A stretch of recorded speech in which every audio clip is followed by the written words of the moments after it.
Do you want to know how to make money in Canadian real estate in 2023? Let's not sugarcoat it here. The Canadian real estate market is volatile, especially over the last 5 to 10 years. We all feel like there's too much risk to make a sensible investment in the Canadian real estate market right now. Rates are way too high. Interest rates just went up at record paces, and they're the highest they've been since the global financial crisis.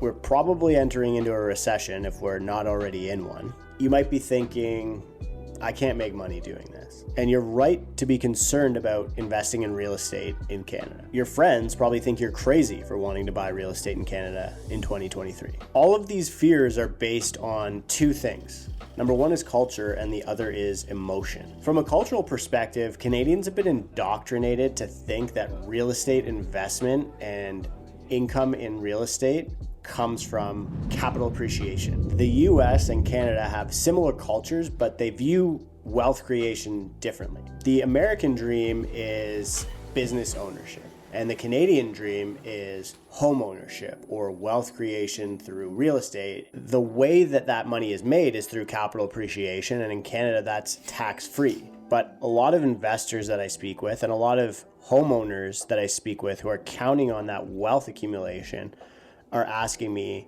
how do I make money in Canadian real estate now that appreciation is gone?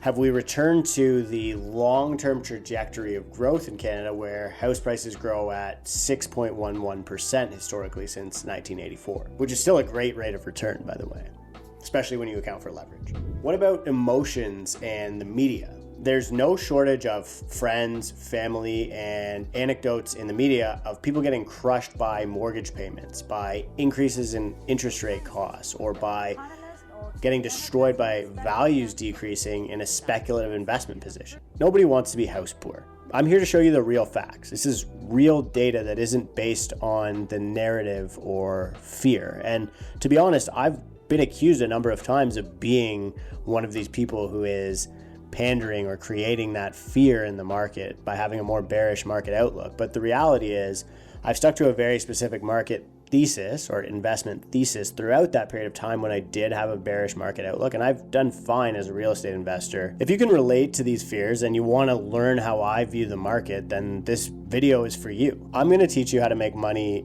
in real estate in 2023, and to be honest, it was the same way that you could make money in 1993 or 1983 in Canadian real estate. Through this, you'll be able to buy an asset that will appreciate in value, just not in the way that Canadians have been indoctrinated to think. It's investing, not speculation. So let's jump into it.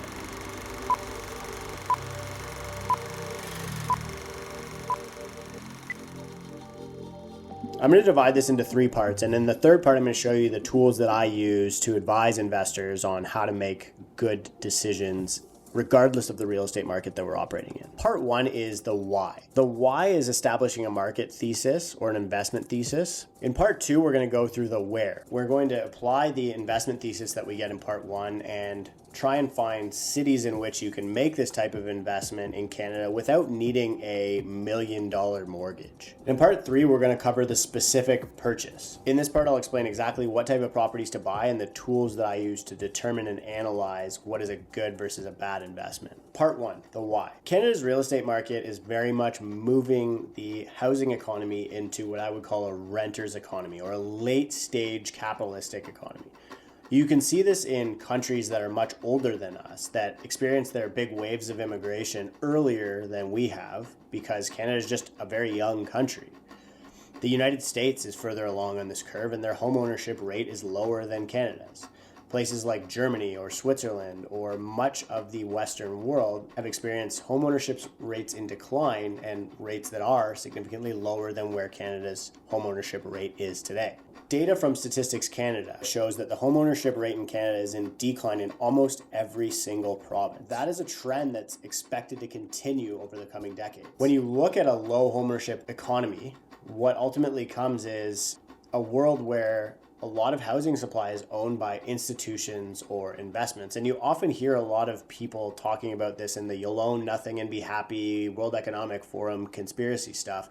But the reality is there's probably an element to truth to a lot of that. And the question is, if you want to become a real estate investor, do you want to fall within that category of investor or institutional owners that are in possession of housing in the future? If you want to make money, I say yes. As a consequence of this secular shift that we're seeing in Canadian housing, rents are up in the double digits in most provinces year over year in Canada, according to data from rentpanda.ca. We're also seeing the tightest vacancy rate that we've seen in Canadian real estate in 2 decades, since the early 2000s. The national vacancy rate of under 2% and vacancy under 1% in some markets in Canada.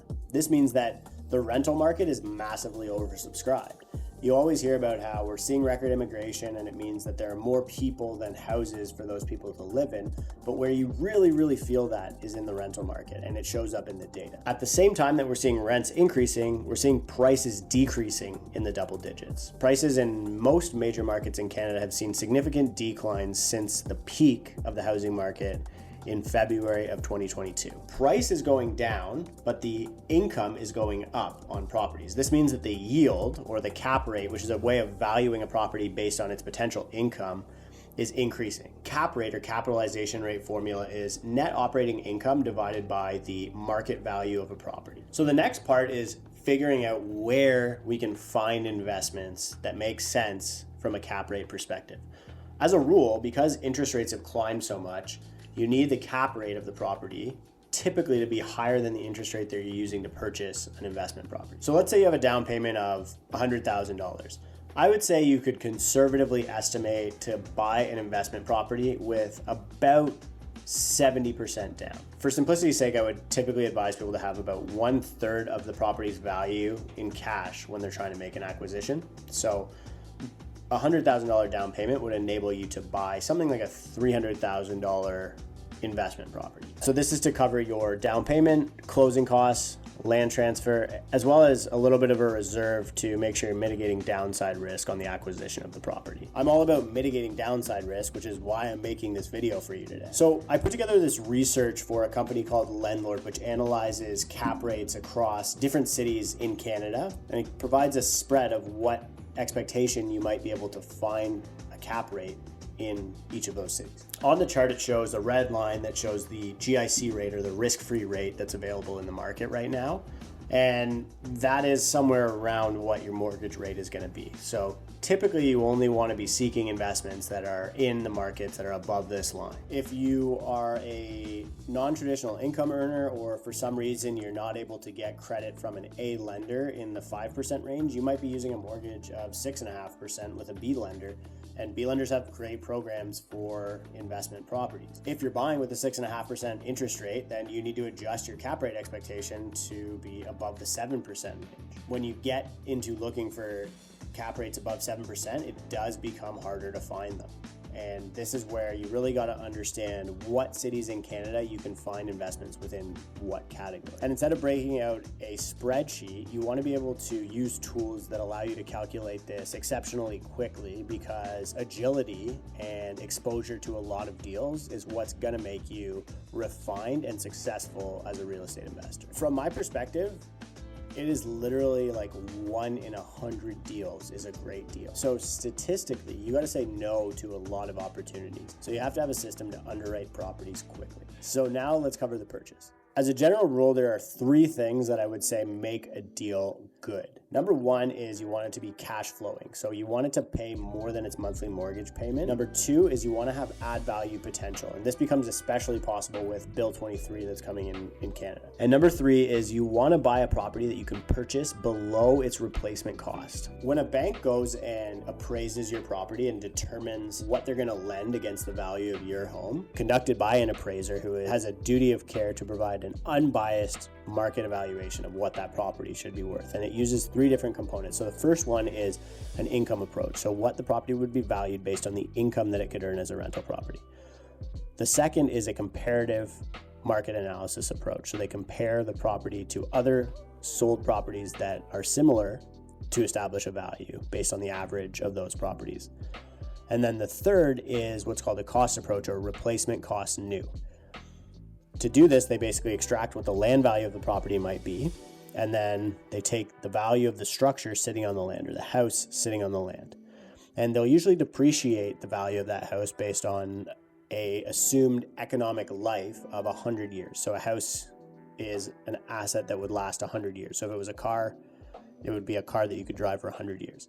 And if the house is 50 years old, then they would depreciate it by 50%. To rebuild that house today, it might cost $300 per square foot. So if it's a 1,000 square foot house, it would cost $300,000 to rebuild that home. You want to buy a house that you can purchase below what it would cost to rebuild, even after depreciation. This gives you a hedge that you're basically buying the land value, which is the true intrinsic value of real estate, for a cost that is below zero. Let's return to the very beginning of this video where we talked about appreciation. And I said that I was going to show you an asset that would appreciate in value predictably and probably in line with the way that other assets appreciate without any speculative headaches associated with it. During real estate cycles, and especially during bull runs, when you see the value of all properties going up and interest rates often coming down, what you'll see is a phenomenon called cap rate compression. Cap rate compression refers to the rising market prices of investments in relation to the income that they earn. And you can see on this chart over time that cap rates typically drop during periods when house prices are going up, and then cap rates go up during periods when house prices are coming down. So what this is telling you is you can get better rates of return as property values are coming down. And then if you hold the asset through the cycle and into a period of appreciation, the property will not only be earning you income, but it'll also be appreciating the same way that a speculative asset like a house or a pre-construction condo contract would. The bonus is that you have a cash flow positive asset that's paying you money every month. It almost sounds like it's so simple and probably too good to be true, but the reality is so many people in Canada aren't investing in real estate this way. A big portion of this comes from the fact that since basically the 1990s, interest rates have been coming down and house prices have been going up, and people were able to get on board of that rocket ship and ride that capital appreciation to make good returns.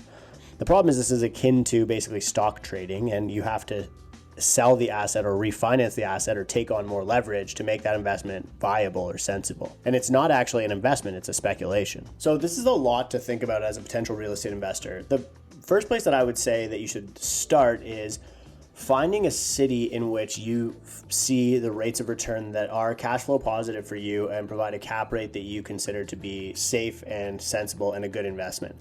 The easiest way to do that quickly is using data from reports like rentpanda.ca's reports, or using tools like Lendlord.io's deal analyzer tool, where you can very quickly go through a lot of properties and get an idea for what cash on cash return you should expect from them, whether or not they're cash flow positive, and what cap rate you might earn on them. And you might have to look at different investments in cities across Canada. Cities in Saskatchewan, as an example, are places that you might be able to find a 6 or 7+% cap rate.